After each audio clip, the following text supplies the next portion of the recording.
Pagkas ko yung mga mic, wala akong instrument. Eh, sa isa pa.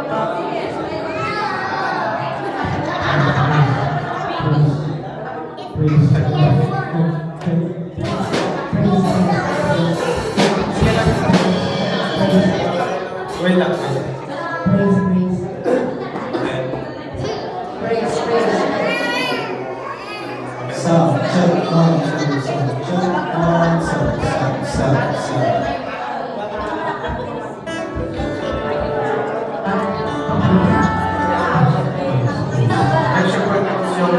Yung mic sa ano kasi ganun. Kaya pag distance kasi wala pa. Okay pa, thank you.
Hello. Hello po. Good afternoon to everyone. In 1 minute, we'll start our Sunday service and it's find our seat to start for our service.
His Holy Spirit and to be taken away from Him. Ganun din po tayo. Let's welcome the Holy Spirit. Hallelujah.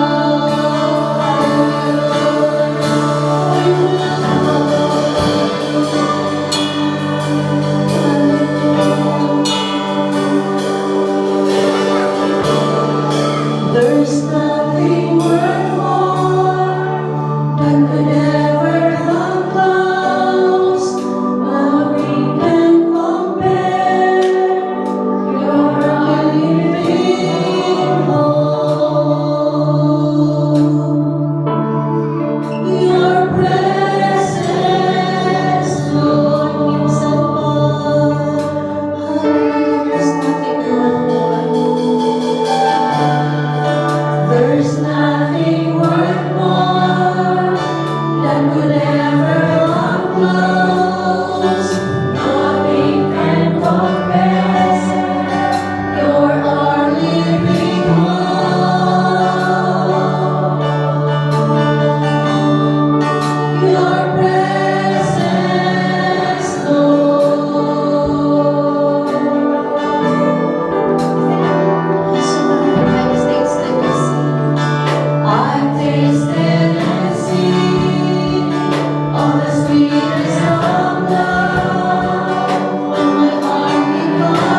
Ama.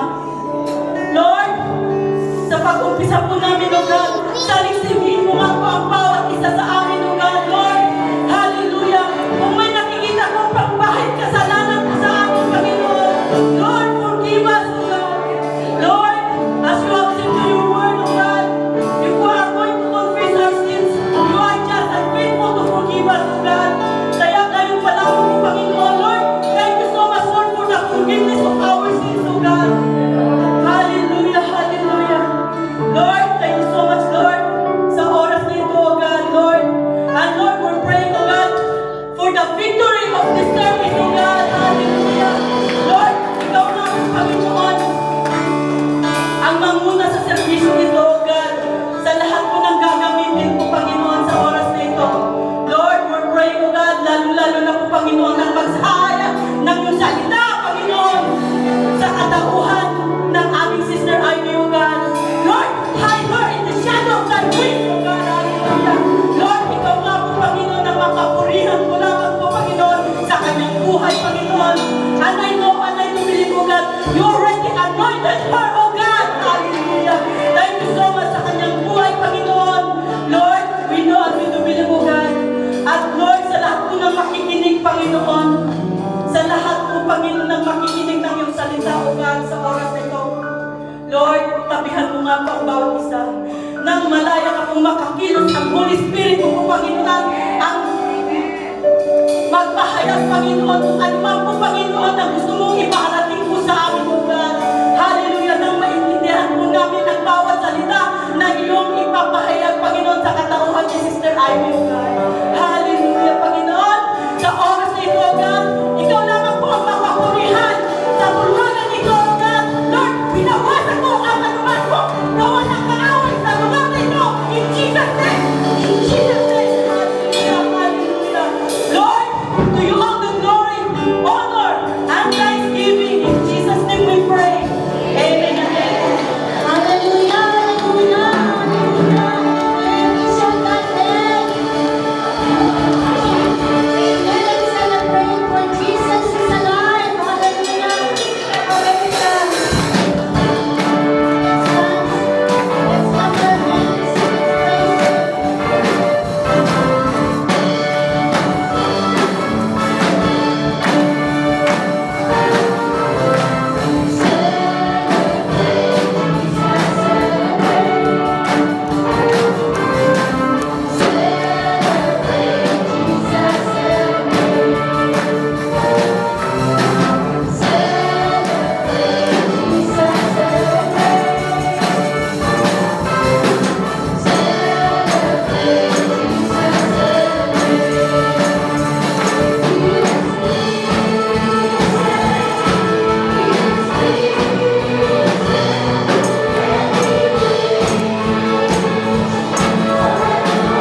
Lord, sabi mo nga, O God, sa John 14:16, I will ask the Father and He willing to give you counselor or tagapagtanggol natin to be with us forever. Hallelujah. Gusto mo, God, sa kami ay magkaroon mo ng kasama, God. But for you, God, during like 3 o'clock in Matthew 27:46, about 3 in the afternoon, you cried out loud with a loud voice, Eli, Eli, lema bakatani, which means, my God, why have you forsaken me? Hallelujah. During this time, Lord, as we commemorate the death of our Lord Jesus in heaven, para po sa cross, para po tumigil lang tayo. Let this song, O God, speak to us, minister to us, O God. Because hindi mo kami nararamdaman, O God, ng pagmamahal na nagmumula sa iyo because of our unfaithfulness to you, Lord. O God, let us sing as we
our heart's desire today, O God, to listen to your word.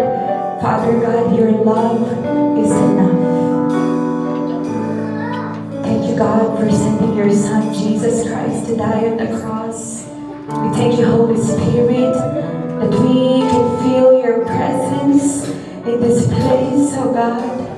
We thank you, Lord, for that unconditional love. And Father, as your word will be preached today, Father God, open our hearts, open our minds. Give us all wisdom, Lord, so that we can fully understand your message, your word, your good news for each and every one of us. Father God, be enthroned, be magnified in our place. In Jesus' mighty name, this we pray. Amen and amen. Praise God. Praise God. Thank you so much, One Team. Good afternoon po. Nakakatawa. First time ko po mag-preach here in Laval, and thank you so much. I thank God for this opportunity that He allowed to preach po here with my brothers and sisters here in Laval. Actually, last year po, dapat nung Mother's Day, I was assigned to preach. However, Mother's Day, so nagkaroon ng changes, and then sabi ko, maybe it's not yet time. But I believe na siguro, sabi ko, Lord, siguro ito na yung time to preach here in Laval. Praise the Lord. And with our team, now is the time na din to reconcile with God. Bago tayo pumunta doon, pa-intro muna. Diba? So, thank you po for welcoming us, and yun po, praise God, praise God. So, our theme for this month of April. Kala ko, March pa din tayo. April na pala. Hindi na week, May na. Bilis mo ng araw. Amen. Ang theme natin for this month is Christ's sacrifice is the answer, being reconciled with God. Nakailang Sunday na po tayo? Third. Pangatlo na. I think we've heard so much preaching about Christ's sacrifice is the answer, being reconciled with God. So sabi ko, Lord, ano pong i-share ko with my Laval brothers and sisters for today? So, ayan, actually nilagay ko rin yung theme sa slide po, praise God. So, yan ang ating theme verse, Ephesians 2:30. I entitled my preaching today, a second chance. Sino na, who among us here watched that movie? Second Chance. Yung kay si Tani, kay Bea, at kay John. Yan. Pero hindi po natin pag-uusapan yun today. But I think most of us watched that movie, so hindi po natin pag-uusapan yun today. When we talk about second chance, what comes into our mind? Opportunity, di ba? Meron tayong, pwede tayong umulit, di ba? After magbawa, natalo ka sa basketball. Pag nagkaroon ng second chance, may another game, pwede ulit manalo. Okay? Yung po, pag second chance. Ano pa? Another, pag sa work, big promotion. Halimbawa, may nakuhang, okay, you're promoted to be the manager, pero ikaw hindi. Maybe, pagdating ng time, magkakaroon ka ng another chance to get promoted, di ba? Season mo na, it's your time. Ano ba? Chance to be better. Diba? Lagi natin sa mga young people, lagi, this year, 2025, I would wanna be better. Better me. Hashtag better me. Diba? Para yung mga mali mong ginawa, mabago, bumawi. Ano ba? A chance to love. Yeah? Diba sabi nila, love is sweeter daw the second time around. Diba? A chance to love. Na-broken ka, pero binigyan ka ulit ng chance to love. Diba? Ngayon, gagawin mo na ang lahat. Ano ba? Chance to pass. Halimbawa sa school, yung mga estudyante, silang students dito. May exam, di ba? Bumagsak ka. Pero may isa pa daw exam, binigyan ka ng chance, another chance to pass. Amen? Yung po, pag sinabi natin, second chance. That's why I entitled my preaching today, A Second Chance. Yan. Ngayon po, bakit ba kailangan nating mga Kristiyano or who are here in the church, bakit kailangan natin ng second chance? Just a brief context so that we all can understand. In the Bible po, there was this story, the fall of man. Who is aware of that story? Amen? Adam and Eve. I think the first Bible character that we would know sa Sunday school, diba, Adam and Eve, binigay daw yung apple. Hindi po apple yun. Yun po ay fruit. of the tree of knowledge of good and evil. Okay, yan, fact po yun. In Genesis chapter 3, we could be able to read there ang story ni Adam and Eve. Madali lang po yun. There was a serpent, di ba? That serpent, tinempt niya si Eve, tapos si Eve, tinempt niya si Adam. Sabi niya, sino nagkasala? Hindi na alam. Yung serpent daw, sabi naman ng mga kalalakihan, oh, it's Eve, yung mga babae talaga. Pero sabi naman ni Adam, si Adam daw. So, we don't know who did, but it was the fall of man. And that's the time when sin entered the world. Because before, when God created everything, for 6 days, everything was very good. Sabi ni Lord, wow, very good. Diba sabi mo sa katabi mo, wow, very good. Yeah, kasi creation yan ni Lord. Very good, diba? However, during the time po ng fall of man, sin entered. And then, nagkaroon ng lumayo po, nawala ang gap between human and the Lord. Nawala po yung closeness. Kasi dati nakakausap lang nila si Lord eh. Naglalakad lang sila sa Garden of Eden. Hey Lord, Adam, anong name mo dyan? This is Laban. Ito yung Laban City, di ba? Niname niya Adam lahat, yung mga animals, ganun. However, nung may sin po, nahiya si Adam. Sabi ni Lord, Eve, Adam, nasan kayo? Okay? So, that's the context po. Ngayon, in the Bible po, kung nagtataka kayo, saan kaya sinabi sa Bible kung umpisa pa lang makasalanan na tayo? In Romans 5:12, yan po, therefore, just as sin entered the world through one man, which is Adam, and death through sin, and in this way, death came to all people because all sin. Yan, because all sin. Kaya, uso-uso po yung kapag since birth, di ba, sinner na daw tayo. Sino dito, pag sinasabi, maganda ba yung anak ko, Mari? Oo naman, since birth, maganda na talaga yung anak ko. Ano pa? Talented. Since birth, magaling na talaga mag-gitara yung anak ko, di ba? Since birth. Since birth talaga, di ba? Talagang talented na eh. Wala tayong magagawa since birth, di ba? Pero since birth, people, we are on sinners in Romans 5:12 because of that one man. But, good news, second chance, Jesus paid the price for once and for all. Ang ganda po nung kinanta natin kanina, kinanta ng ating one team kanina, no? Yung who am I? Parang who are we to be saved? Parang doon na yung preaching eh. Parang sabi ko, worship talaga, na yung preaching. Diba? Jesus paid the price. Sabi po in Romans 6:23, for the wages of sin is death. After po ng sin, mamamatay dapat tayo. Sabi mo sa katabi mo, nasabihin. But the gift of, ito na lang ang sabihin mo, but the gift of God is eternal life. Wow! Through who? Through Christ Jesus, our Lord. Amen? Kaya kinakanta natin yung one way. Jesus. Diba? I am the way, the truth, and the life. No one comes to the Father except through me, sabi po ni Jesus. Because Jesus paid the price for once and for all. Tapusin ko na anak. Kahit magka-problema, alam ko magkaka-problema ka sa future, pero tapusin ko na sa cross. That's why today, we hope. Amen? Sino po dito nag-hope pa din? Amen? Amen? Because Jesus is hope. Amen? Praise God. So, yan po ang ating context kung bakit tayo merong second chance. Praise the Lord. So today po, I'm going to be telling a story in the Bible. I don't know if you are aware.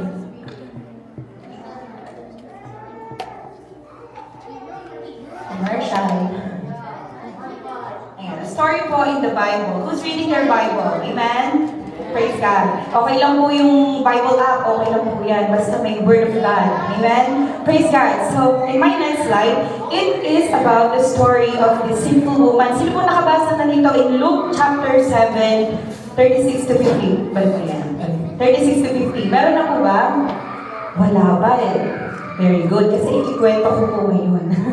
Ikikwento ko ngayon ang nangyari in this story. So, during this time po, context para later on, in my points, we are all aware kung, alam ko na yan, kilala ko yan, para mamaya makarelate pa tayo more. Yan. So in Luke 7:26-50, what happened po dito is, a Pharisee, his name is Simon.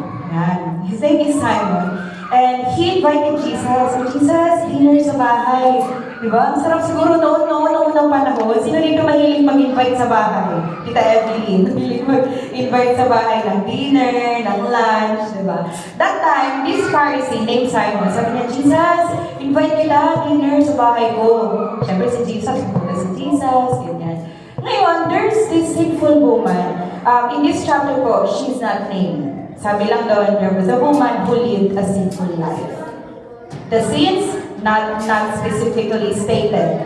But when we think about sin, alam naman po natin, amen? So, nung nalaman itong sinful woman na, si Jesus pupunta doon sa dinner. Pupunta din ako. Anong dala-dala niya? Nasa picture. Kaya nilagay ko pa yung mga picture about the story. Anong dala-dala niya? The alabaster jar. Just a fact po about alabaster jar. I did my research. Before in ancient Egypt, alam ko naman po hindi natin kailangan malaman, but just for us to know, ang alabaster jar, they use that to keep perfume. But bago pa tayo may mga spray, sila alabaster jar. Don't imagine, no, bag mo, may dalang-dalang alabaster. Pabango ko. May dalang-dalang alabaster jar. At least, hindi kayo spray na lang. Diba? Perfume, ano pa, sa mga babae, cosmetic products. Yun ang lagayan nila. No? Alam po, quotation lang ako sis. Alabaster jar. Ako lang yung buti na lang na-create na yung mga maliliit kasya sa bag. Yan, ointments, yun po ang use ng alabaster jar before. Itong sinful woman, sabi niya, si Jesus nandun. Dinala niya yung alabaster jar with perfume. Ewan ko kung gano'ng kabango yun, pero pag perfume naman, mabango naman, right? Depende na lang siguro sa gusto natin. So, dala-dala niya yung alabaster jar. Nagpunta siya dun sa bahay. Kaya hindi naman siya invited. So, yung dito gano'n, pupunta kayo, hindi invited. Okay lang yan. So, si Jesus nandun. Praise God. So, nung time po, dinala niya yun, pagdating niya sa bahay, tumayo siya sa likod ni Jesus. Anong ginawa niya? Walang hello, walang kamusta. Di ba tayo, ay, kamusta? Kamusta ka na? Di ba pagpapasok sa bahay, siya nakakamusta ito. But that time, this sinful woman, she entered. She began what? She began weeping. Ano po yung weeping? Sa Tagalog, hinagpis. Naghinagpis, hindi lang umiyak. Kasi tayo minsan, pag-altar ko, ako yun. Pag-altar ko, naiiyak pa. Ganon lang. No? Pero itong babae, itong sinful woman talagang iyak talaga siya. And then, sabi mo in the Bible, her tears wet Jesus' feet. Imagine that, mabasa na ng luha mo yung paa ni Jesus. Sa kakahalik niya dun sa paa ni Jesus. Yun sa Bible, like it over Pero nakakatawa po, ganun po kaganda ang Bible, yung story. Pag i-imagine nyo, oh wow, this sinful woman, he went inside, he stood behind Jesus, he wept, and then yung paa ni Jesus nabasa, pinunasan niya ng hair niya. Siyempre tayong girls, pangkulot, bawal madumihan, bawal, di ba? Pero that sinful woman, pinunasan niya ng hair niya, and then after, yung perfume na nasa jar, binuhos niya sa paa ni Jesus during that time. And then nakita ng Pharisee, nung may-ari ng bahay, nakita niya ngayon. Parang imagine niyo na lang po drama. Kasi mahilig sa drama, teleserye. Yan, imagine niyo na lang, no? Nangyayari, nakita ng Pharisee ni Simon, sabi niya, may ginagawa ka dyan, ha? Sabi niya, sabi niya kay Jesus. Pero sa kanya lang, ang sabi po in the Bible is, he said to himself, so siguro nagkaganto siya, sige nga kung talagang prophet ka, hindi malakas, mahina lang sa kanya lang. Sabi niya, sige nga kung talagang prophet ka, malalaman mo kung sino yung nasa likod mo. Sabi niya kay Jesus, malalaman mo sino nasa likod mo, and kung anong klase siyang babae, and na makasalanan siya. Sabi ni Simon, siyempre bayan niya yun. Ngayon, si Jesus, narinig ni Jesus, omniscient, di ba? Sabi ni Jesus, Simon, may sasabihin ako sa'yo. Hala, nahuli siya. Kinabahan ngayon. Simon, may sasabihin ako sa'yo. Sabi ni Simon, ano po yung teacher? Ang bait na. Ano ba yung teacher? Ngayon, ito po mag-ask ako ng 2 volunteers. Kanina si Mama kinakausap ko, Ma, kayo na lang ni Daddy volunteer. Para hindi na ako mahirap. Sige na, Ma. Ano lang, para example, para example lang, madali lang naman. Tatayo lang kayo. Para hindi malito ang ayan. Okay. So ito po yung tinuro ni Jesus. Tuturo natin in our generation, yung tinuro ni Jesus kay Simon. Yan. Doon po in the story, in this chapter, merong dalawang nanghiram ng pera. Hindi kayo yun, example lang yun. Example lang yun. May nanghiram ng pera.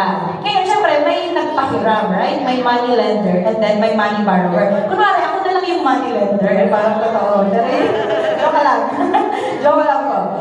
So, ano nangyari? Sabi ni Jesus, yung isa, ang utang niya, during that time, 500 denarii. Sinerge ko pa yung pronunciation, denarii. Coin po yun. Ayan, yung coin na yan. Yan. That was their coin, their money before. Sabi ni Jesus, ito, may utang siya, 500 denarii. If you will convert, sinerge ko ang conversion, 1 denarii is equal to $50. So, 500 times 50, do the math po, 25,000. Kinumpit ko na din. 25,000. Okay. Yes. Ito namang isa daw, ang inutang niya ay 50 denarii. So, 50 times 50, ilan? 2,500. Kinumpit ko na yun before pa minemorize. 2,500. Ngayon, sabi ng money lender, ilan utang ni... Hindi, ilan 25K, $25,000. Si Brother Julie, 2,500. Ngayon, ako yung nagpahiram. Manifesting. Ako yung nagpahiram. Sabi ko, okay, huwag nyo nang bayaran. Ngayon, sabi ni Jesus kay Simon, Simon, sa tingin mo, sinong mas magmamahal doon sa nagpahiram? Yung may malaking utang or yung may maliit na utang? Malaki. Yung may Ayan. Thank you so much, parents. Sabi ni Simon, thank you so much, Mama and Daddy. Sabi ni, hindi mo na talaga yun, example lang talaga. Pwede rin. Joke lang po. So sabi ni Jesus kay Simon, Simon, sa tingin mo, sino yung mas magmamahal dun sa nanghiram? Yung may utang na 25,000 o yung may utang ng 2,500 lang? Sabi ni Simon, oh, Jesus, syempre yung malaki yung utang. Diba? Sagot din kanina ni Tita Margaret, yung may malaki. Which is, totoo. Totoo po, ganun magturo si Jesus naman. Ganun magturo si Jesus nung time na yun. Sabi ni Jesus sa kanya, you have judged correctly. Hanggang sa, nag-turn na si Jesus dun sa sinful woman. Sabi ni Jesus, nakikita mo itong sinful woman? Nung pumasok dito sa bahay, umiyak agad. Hinugasan yung paa ko ng perfume, ng luha niya. Nakita lahat ni Jesus, lahat ng ginawa ng sinful woman from the time that she entered the house until nung time na umiiyak siya doon sa floor. Dahil po that was much to forgive. More love to give to Jesus because of what her life is before. Amen? We're getting that po. Amen? Praise God. And then sabi po ni Jesus in 47, therefore I tell you, her many sins have been forgiven, for she loved much. But he who has been forgiven little, loves little. Amen. And sabi po ni Jesus, your sins are forgiven. Sabi niya doon sa sinful woman, parang sabi ko, Lord, ganun lang kadali. And sabi niya, your faith has saved you, go in peace. Yun po yung dulo nun. Pero before nun, may mga, pag nagbabasa ko ng Bible, when there are other people na parang kini-question yung ginagawa ni Jesus, tawag ko po, mga marites, sabi ko, ay pinag-uusapan si Jesus. Kasi sabi nila, oh, hello, sino yun? Paano niya napatawad yun? Paano niya Parang ginaganan nila si Jesus ng time na yun. Sorry po, ginagawa kong entertaining ang pagbabasa ng Bible. We can do that too po kapag we're doing our devotion. So yun po yung story, okay? Yun po yung story ng sinful woman. Ngayon, pumunta na tayo sa main point ko. Ayan. To reconcile with God is very important po. That's why yung second chance, let's not miss it. If ngayon po yun, why not? Let's not miss the opportunity. Amen? To be that sinful woman. Kasi sabi ko po kanina, we were sinners at birth. So, in verse Luke 7 to 37, yan po. Hihimay-himayin na natin isa-isa. Sabi po dyan, a woman in that town who lived a sinful life learned that Jesus was eating at the Pharisee's house. So, she came. I highlighted po, she came there with an alabaster jar of perfume. Probably this story we're always hearing, oh, alabaster jar, dala-dala niya. But this time, she came. Sige, sabihin po nga po natin in 3, 2, 1. She came. Number 1 point po, show up. To reconcile with God, we must show up. Lord, eto ako, Lord. Eto yung nakaraan ko, Lord. Eto yung previous life ko, Lord. You have to show up. You gotta show up. Kahit po our lives are not perfect, right? Kahit po, nahihiya ako, Lord, kasi nagsisinungaling ako sa parents ko. Even if, regardless, show up. Oh, Lord, bumabalik pa rin kasi ako sa pagnanakaw. Regardless, show up. Bring your alabaster jar. Amen? Bring it. Kahit ano pang laman ng alabaster nyo. It could be perfume. It could be a happy marriage. It could be a happy family. It could be your car. It could be your house. It could be blessings. It could be your past. It could be your anger. But regardless, show up. Amen. Because when we follow Jesus, it doesn't make us sinless. Hindi po pag sino dito tinanggap si Jesus as their personal Savior. Amen. Amen. Praise God. Hindi po after nun, wala na tayong kasalanan. Amen? Parang yung grapes, no? Seedless. Wala talagang seed. Tayo po, in following Jesus, it doesn't make us sinless. Listen to this po carefully. But it sets us on a path wherein day by day we start to sin less. Meaning to say, may Jesus ka na eh. So meaning to say, you're on your way to a transformed life. Diba? Parang kung dati lang sa'yo, magalit ka, nasagi ka lang, gumagalan ka na. Pero, when you are a follower of Jesus, nasagi ka lang, diba? Fruits of the Holy Spirit.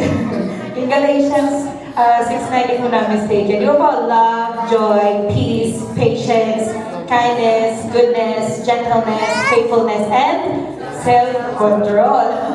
Di ba? Kung dati, ang bilis yung magalit, pero pinafalo mo na si Jesus, medyo nagbibilang ka ng 5, 4, 3, 2, 1. Okay ka na. Amen? Amen. Praise God. So following Jesus, people, let's clap our hands for the living God. Following Jesus won't make us sinless, but we start to sin less day by day. Pangalawa po, yan. Hindi ko na nasabi yung sa verse. But anyway, pangalawa po, in verse Luke 7:38, sabi po doon, as she stood behind him at his feet, di ba? Narinig ko natin yan kanina, di ba? Yun yung ginawa ng sinful woman. She stood, lakas. Okay rin kanina. Him at his feet weeping, she began to, ito po yung mga ginawa niya, kasi kanina para madali kong sinabi. Yan po yung mga ginawa ng sinful woman. Wet his feet with her tears, yung kiss po si Jesus yun. Then, she wiped them with her hair, then kissed them, and poured perfume on them. Yan po yung mga ginawa nung sinful woman. My number 2 point po, to reconcile with God, it's important to do it Just do it. Tagline ng Nike. Just do it, di ba? Pag nakabili na kayo ng ano, nakalagay, just do it, right? Ang tagline po ng Nike. So what I am trying to say here in this point, na to reconcile with God, dapat po, gawin lang natin. Amen? Sometimes when we go to church, okay, for example, when we go to church, we want it to be presentable. Amen? Naligo po tayo before we go to church. Ano pa?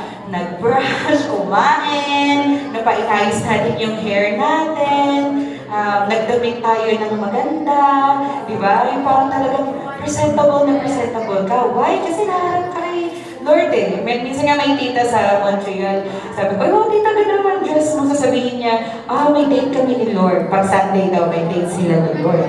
Di ba? That's how we wanted to present ourselves before the Lord, di ba? We wanted to be proper. We wanted to be presentable.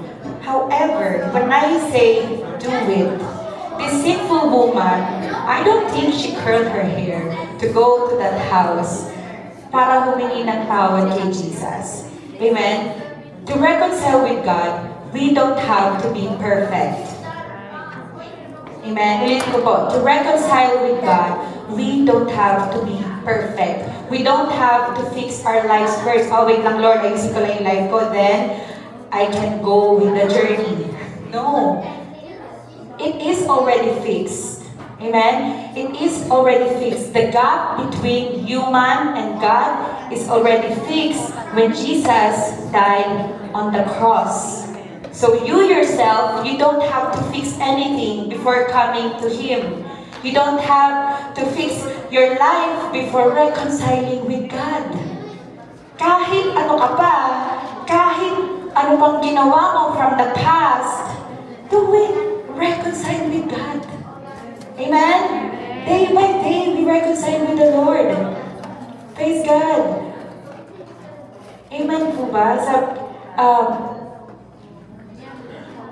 You don't need to fix yourself, next slide, before coming to God. He already fixed the gap through Jesus, so you can come just as you are, broken and whole. Amen. Meron bang perfect dito? Pinasa ko pag binabagan. Wala. Amen. Lahat po tayo, sabi ko nga kanina, we were sinners at birth. Kaya po, uso-uso sa atin yung dedication. Diba? Mahilig tayo magpa-dedicate. Kasi may mga culture na paniniwala po na to remove those sins at birth. But the good news is, fix na po yung gap between humanity and God, and that was Jesus. So we can come now as we are. Kahit walang ligo, kahit walang toothbrush, you can come as you are before the Lord. Because it is already fixed. Pangatlo po, in Luke, pangatlo po, may question muna ako before we go on my third point. Ayan, may question po ako. Sino po dito, you really know your friend. Talagang, kilala talaga si sister. Yeah? Si mama ko katabi sila ni Tita. Di ba? You really know your partner, your husband, your wife. You really know them. Yeah? You really know your sibling, kung may kapatid po kayo. You really know your sibling. What else? You really know your children. Diba? Kilala yung mga anak nyo. Alam yung favorite color, alam yung birthday, diba? Ano pa? You really know your sibling. Yeah, sino po dito yung kilalang-kilala talaga? You know your parents. Yun pa ba? You really know your parents. Diba? Ang feeling po when someone knew about you, anong feeling? Ay, kilala niya ako. Diba? When it's your birthday and then they gave you something na you really want, ano pong mararamdaman ninyo? Ay, kilala niya ako. Ay, natandaan niya yung gusto ko. Sa husband and wife, kapag si husband naglinis na ng buong kabahayan, without the wife telling, pagdating ng wife, nag-shiny yung floor, yung sofa, anong feeling? Mga mother, mga momshi. Walang feeling lang. Diba? Nag-vacuum na ano na lahat, nalinis na lahat. Anong feeling nun? Wow, hindi ko na kailangan sabihin. Ginawa na na. Diba? Tapos na-acknowledge YouTube, oh wow, nakaka-proud ka naman. Ganyan. Di ba nakakatuwa po, ang sarap sa pakiramdam kapag na-acknowledge, kapag nakita yung ginawa mo, or pag ginawa na, nung kakilala mo yung ginawa mo without you saying it. Amen? In Romans 5:8, sabi po doon, while we were still sinners, Jesus died for us. Amen. Christ died for us when we were still sinners. Di pa tayo pinapanganak, tapos na. Kaya nang pinanganak tayo hanggang ngayon, we have that hope. And in this story po, know Him. Ang third point ko is know Him. Who's Him? Jesus. Know Jesus. What I saw in this story is that Jesus is the one who sees. Diba? Tingnan nyo nga po yung katabi niyo. Nakikita niyo ba yung katabi niyo? Jesus who sees. Amen. In Luke 7:48 and Luke 7:50, sabi po doon, then Jesus said to her, di ba kanina sa story, sabi niya, your sins are forgiven, sabi ni Jesus dun sa sinful woman. And sabi pa niya, your faith has saved you, go in peace. Imagine lahat pala nung ginawa ng sinful woman, nakita ni Jesus. Di ba? In our generation, sabi din ni Jesus, Jess, nakita ko, nagpunta ka, manting ka ngayon, projectionist ka. Sister Gina, nakita ko, nagpa-away ka ngayon. Parang ganun po, imagine niyo. Si ganito, nakita ko, nag-pray siya bago umalis ng bahay. Si ganito, nag-review siya bago mag-exam, tapos nag-pray pa siya. God sees everything. Like how Jesus saw the sinful woman, kahit nakatalikod si Jesus, ramdam niya, alam niya agad. Amen? And other than that, Jesus might see the sinner, but it's not just the sin na nakikita ng Lord. Nakikita niya na, this is my beloved daughter, this is my beloved son. I love him so much, I love her so much. That's why I'll go on the cross, I'll die for her, for him. And it's done. Amen? Amen. That's how we know Jesus. Ganun po, yun po ang pinaka-basic na makikilala natin si Jesus Christ who died on the cross. Amen? Jesus sees the sinner, not just the sin. Not just the sin. Isa po tayo, nakikita natin yung mali ng iba, right? But si Jesus, hindi lang yung mali. Mali, wala na. When you ask for forgiveness, yung mali mo, wala na. Nakikita ka na lang niya, the one whom I love. Sabi na kay David, no? Who knows David po? Sabi na kay David, si David, the man after my own heart, despite of, dami kong ginawa ni David Right? Madrama din ang buhay ni David sa Bible. Madrama din ang buhay ni David sa Bible. But, tinawag pa rin siya ng Lord, my son who's after my own heart. Wow! Amen? And to my last point. Mabilis ba? Last point. To reconcile with God, we would experience God's grace and mercy. Sabihin nga po natin in 3, 2, 1. God's grace and mercy. Yan. Ang ganda po ng grace and mercy. Let's define first yung kaibahan ng grace and mercy. In Tagalog, grace, grasya. Mercy, awa. Okay? Ang grace po, ang ibig sabihin nun, I've searched, is getting what you don't deserve. For example po, sa work, no? Na-promote ka. Pero palagi kang palagi kang absent, yung report mo medyo late. Pero sabi ng boss mo, Anna, you're promoted. Lillian, you're promoted. Pero, di ba? That's grace. You don't deserve it, but it was given to you. Amen? That is, in Bible context, eternal life. Amen? Di po natin deserve yung eternal life because we were all gonna die. But because of grace, it was given to us. Amen? Now, mercy naman, it is not getting what you deserve. Okay? It's getting what you deserve. For example, drive. Binit mo yung red light na, pero nag-go ka pa din. Kita mo, parang green yun. Nag-go ka pa din. Ngayon, nahuli ka. Pero, hindi ka kinuha na ng lisensya, hindi ka minayusan ng, ano yung minaminus na star? Points, merits. Hindi ka minayusan nun, okay lang. Spare. That's mercy. Deserve mo naman magbayad kasi di ba nag-violate ka ng rule. But, because of mercy, hindi na. Amen? In Bible context po, death. We all deserve to die. But it's no more. No more. It was done. That's the mercy of God. So when we combine it, combo yan, grace and mercy, ewan ko na lang talaga kung hindi pa tayo mag-hope kay Jesus.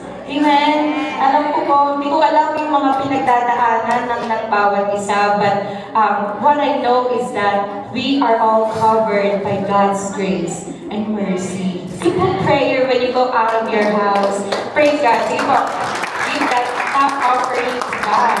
Amen. Diba? Di ko po, like, every day, prayer mo lang paglabas mo ng bahay. Lord, thank you for the day, thank you for your love, thank you for your grace and mercy. Diba? Yung hope mo, talagang, kahit na you're broken, okay lang, Lord, okay lang. Kahit na naiinis ka, okay lang, Lord. Diba? Of course, we're human. Di naman tayo yung mga, di na tayo nagagalit. Diba? Nagagalit pa rin at some point. But what I'm trying to say is that kahit ano pa tayo before the Lord, God's grace and mercy is already there. Amen? And ang pagbabagong buhay po, hindi yan instant. Diba, mga pagkain ngayon, instant noodles, ang bilis na lang, microwave mo na, kakain ka na lang. No, transformation po, hindi siya instant. But God's grace and mercy are constant. Constant po, napaka-constant ng grace and mercy. We don't just say it, but we fully understand ang grace and mercy po ng Panginoon. You would want to transform even. You would decide to transform. Amen? Praise God. So, in my conclusion po, ang reconciliation, it starts today through Jesus. You are one step away. When we get to know Jesus as our personal Savior, if may hindi pa nakakatanggap or naniniwala na si Jesus is our personal Savior, now is the time to reconcile with the Lord. Kasi po at the beginning pa lang, sabi na natin, it is done. Tapos na. It was done on the cross. After Jesus died, after 3 days, He rose and lived again. And yung kinanta po natin kanina, di ba? Jesus lives forevermore. Amen?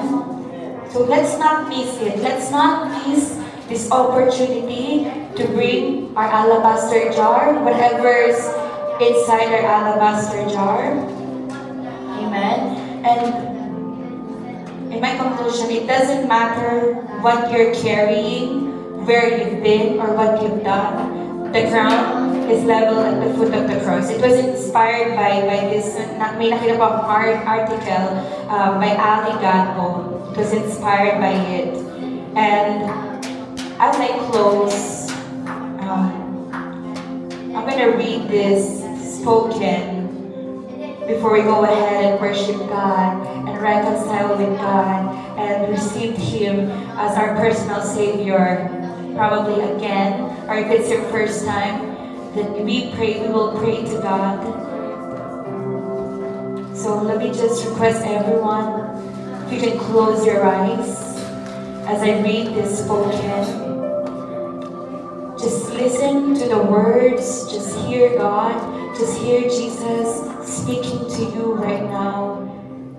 It's entitled Level Ground.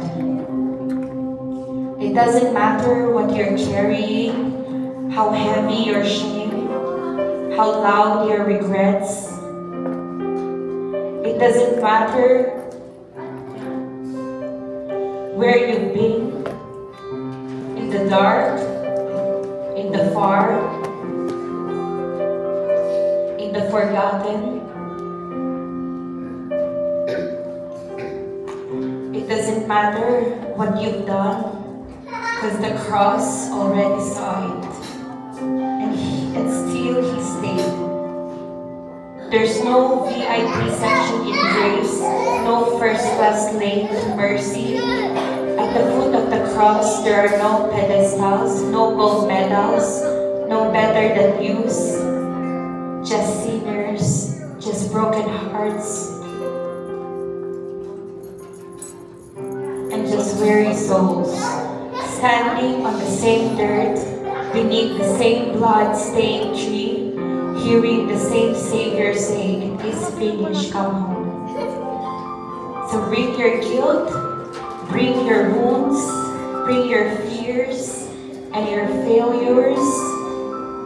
You won't be turned away because the ground is level at the foot of the cross. Praise God. And I'll give you a minute, brethren, brothers and sisters, as we sing this song. Think about your life, think about your past, your Lord, these are what's inside my alabaster jar.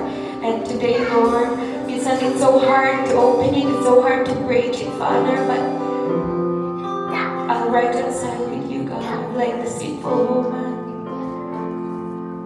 I don't know what happened in your life, but God knows. God sees you right now. He already knew before you even say it.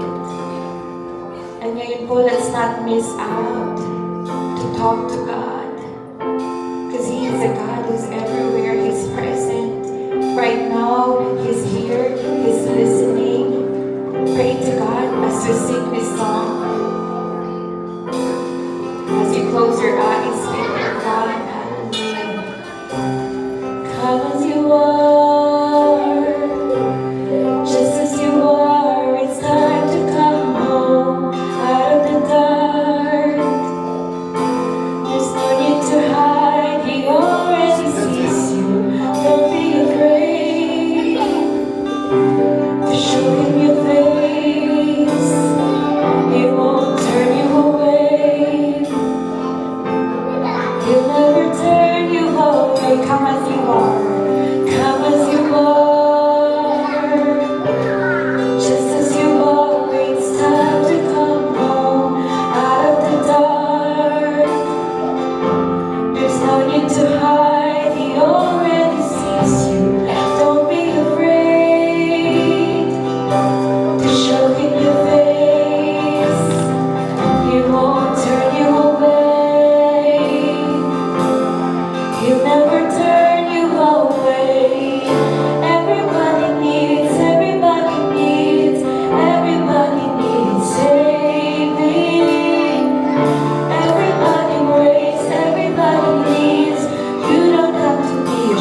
Lord, for today.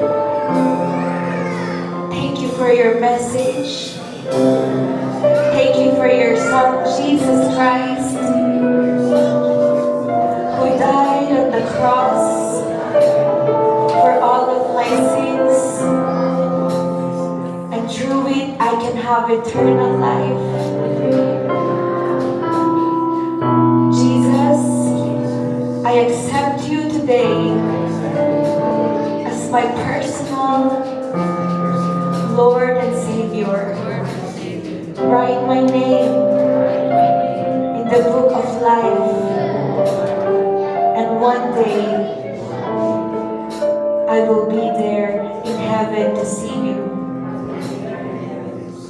Thank you, Lord, for your love, for your grace, for your mercy, and for your blood, Jesus, that was shed on the cross for me to be saved.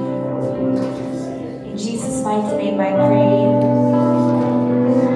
Amen. Amen. Let me pray for everyone. Father God in heaven, we thank you, Lord, for your word. We thank you, Lord, for reminding us that we wanted to reconcile with you, God. We just must show up. We must just do it, Lord. We must know you and experience your grace and mercy. And Father God, with my brothers and sisters who now in you, Lord Jesus, Father God, I pray that may you always remind us of how we are loved, of how we are seen in this world, Lord, on how you love us so much. Father, always remind us that hope comes from you alone.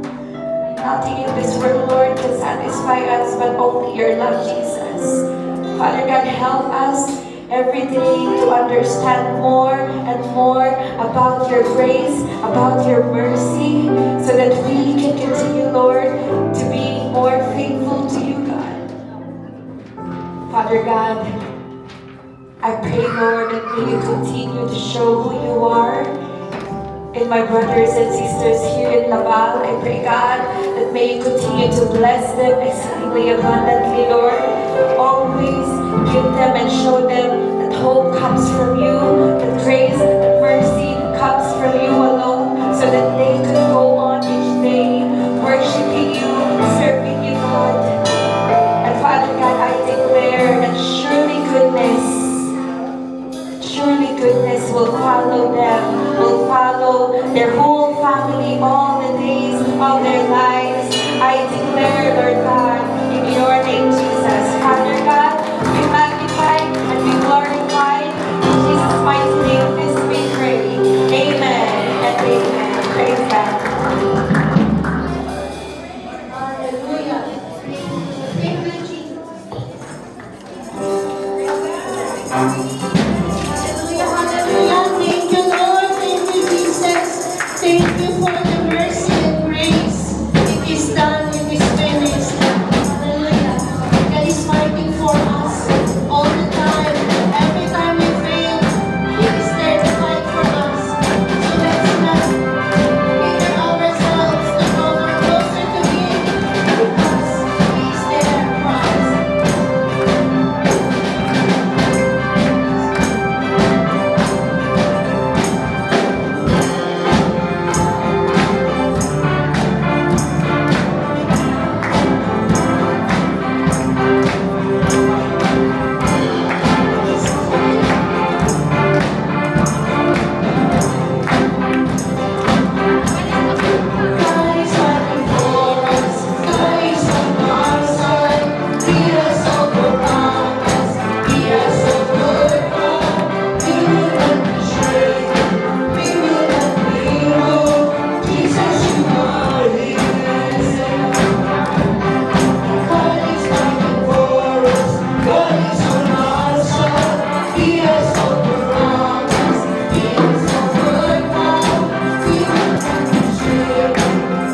dapat ako'y dito. But may emergency call yung ating worship leader today. That's why, ang iyo pong nasa harapan ay naka-uniform na. So, good thing, papasalamat ako sa Panginoon dahil tunay nga napakalaking bagay po yung meron po tayong devotional notebook kung bigla tayong tinawag ni Lord ay handa po tayo. Handa tayo sa labanan. Amen? And we will overcome because we are celebrating now the resurrection of our Lord. So, sa ating pong text ngayon, sa ating pagbibigay ay makikita po sa Malakay chapter 3, verse 10, ang ating favorite verse of every Sunday, almost. And it says, bring the whole tithe into the storehouse, that there may be food in my house. Test me in this, says the Lord Almighty, and see if I will not throw open the floodgates of heaven and pour out so much blessing that you will not have room enough for it. So, actually, okay po ba? Okay na po ba? Okay, let's proceed po.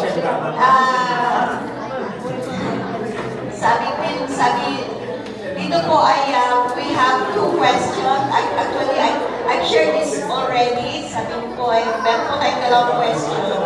Sabi ko, what is God's purpose for giving? And the second one is why God commands us to test Him. And this is the answer po. God's purpose for giving is to reminding us that God is our supplier. Amen po ba? God supply everything we need. He doesn't need anything from us because He owns everything. He just wants to remind us and teach us that He is our Jehovah Jireh, our great provider. Yan po ang purpose ni Lord. Kaya He's keep on reminding everyone na ako ang great provider. Yan ang sabi ni Lord. And the second one, why God command us to test Him? Bakit ba tayo ay sinasabihan ni Lord ko, subukan mo ako, sabi niya. It is because God wants to see the fruit of our obedience. Amen? Gusto niya makita kasi He don't need anything. He just want to know if we are obedient enough. So, the proof that we are truly a worshiper. Kasi hindi lang po yung we are praising Him, worshiping Him, but giving is a form of worship. And as an act of obedience, God said, test me. So let us obey. And at syempre, if we have this kind of attitude na nagbibigay, gaya ng mga karagista lang na naka-open ang panel, pag pinur out ni Lord yung blessing, handa po natin masalubo. That's why God is encouraging us to obey Him and faithfully give our tithes and offering para po sa expansion ng kingdom ni Lord. It is a way of serving. Kung wala po tayong ka-talent, siguro naman po giving is, because giving is also a talent. It's a way of serving God. So, baka dyan po tayo gagamitin ni Lord. Kaya, let us take our envelope and we will gonna pray. Heavenly Father, we thank you, Lord God, for you are a good God. Thank you, Jesus, Lord God, for reminding us every time that we O Lord God, na kami po, Panginoon, ay magbigay. Ibigay po, Panginoon, O Diyos, sa iyo ang tithes and offering namin na tunay nga po, O Diyos, dalangin po namin, O Diyos, na give us heart of obedience, that we will faithfully give the amount to you, O Lord God, dahil we believe, O Lord God, as we obey you, Lord God, natunay lahat ng mga ito, Panginoon, na ininadalangin po namin na ibabalik po ito ng 650 legal ng maapaw, Panginoon, O Lord God. At gamitin mo kami, Panginoon, O Lord God, na natunay na maging parte ng paglago ng iyong kingdom, O Lord God. Kaya Lord, sa oras na ito po, Panginoon, hayaan mo, Panginoon, ang aming offering na ito ay maging sweet aroma sa iyo, O Lord God. And we pray also na sa oras na ito na magbibigay ng pagre-return ng special number, Panginoon, O Lord God. Let your name be glorified, O Lord God. Thank you, Father God, as we pray in Jesus' name. Amen.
God! Hindi ba? May mga singers sa GIA Laban to the rescue. Amen? Thank you so much, Tamuriners, for the inspiring interpretative dance. Hindi po ba? Napaka-bless po na dito kayo makakita ng mga Tamuriners na nasa 4Ps sa laban. Tapos yung dalawa pa, ano na yun, senior. Pero tingnan mo naman yung mga itsura nila, di ba? Parang mga 20s lang. That's the glory of God na nakikita mo sa kanilang mga buhay. That's why, if you have a talent, huwag po tayo mahiyang to render it to our living God, Jesus Christ. Hindi po yung galing yung basihan po dito, puso. Puso po yung basihan sa paglilingkod sa ating Panginoon. Hindi po ba? And again, thank you so much, Tamuriners, for that. That's why yung mga krayon, next Sunday, prepare po for our special number. And I want to take this opportunity also to say thank you to Ate Ivy Aquino for that powerful and strong words that you have shared today. You know, Sister Ivy is a very talented daughter of, ipakilala ko siya kasi parang hindi natin siya pinakilala ngayon. A very talented daughter of Ate Dang and Kuya Jun Aquino. They are so very committed po sa church. And also, a brother of napaka-handsome, siyempre, Ivan Aquino. He's very talented also. Alam mo yung dalawa na yan, nakaka-bless talaga yung buhay nila ng mga kapatid. Kasi kahit saan po sila kung galing, hindi po sila umayaw, mapasayaw, mapa-awit, mapa-preacher, mapa-acting. Kung nakita nyo yung acting natin Ivy sa church, sa Montreal Church, sa mga ano ba tawag doon nila? Script? Ano ba yun? Skit! She's a very talented po na anak ng ating Panginoon. Sige nga po, bigyan po natin ang Panginoon sa buhay ng ating Sister Ivy Aquino. Okay, she is the leader of the YAN, the YAN. And you know, I'm so very blessed po sa kanyang buhay.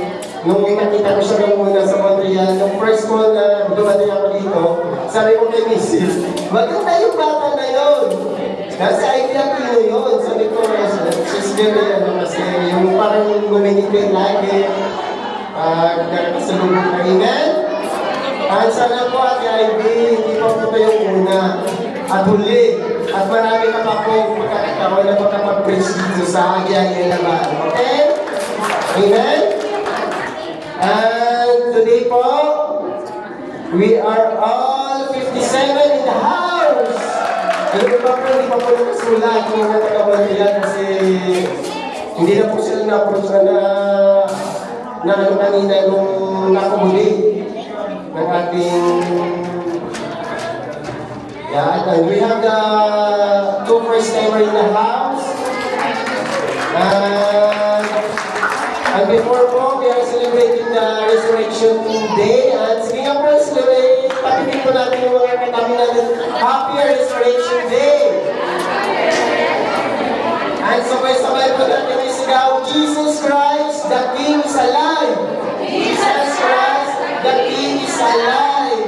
And it says here in John 11:25-26, Jesus said to her, I am the resurrection and the life. The one who believes in me will live, even though he die. And whoever lives by believing in me will never die. Do you believe this?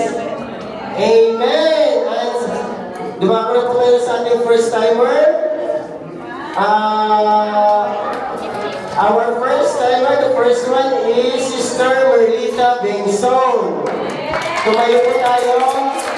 Ate Merlita, you can come here to front we pray for you po and for your family. And also, the second one, Sister Merlita was invited by Sister Gretel Agpayao. Agpawa, sorry. Ate Marlita is from Cabal, La Union, Philippines. Di ba, nagkita naman ang Ilocano sa church? Puro Ilocano na po dito sa church. And the second one is Sister Leah Danao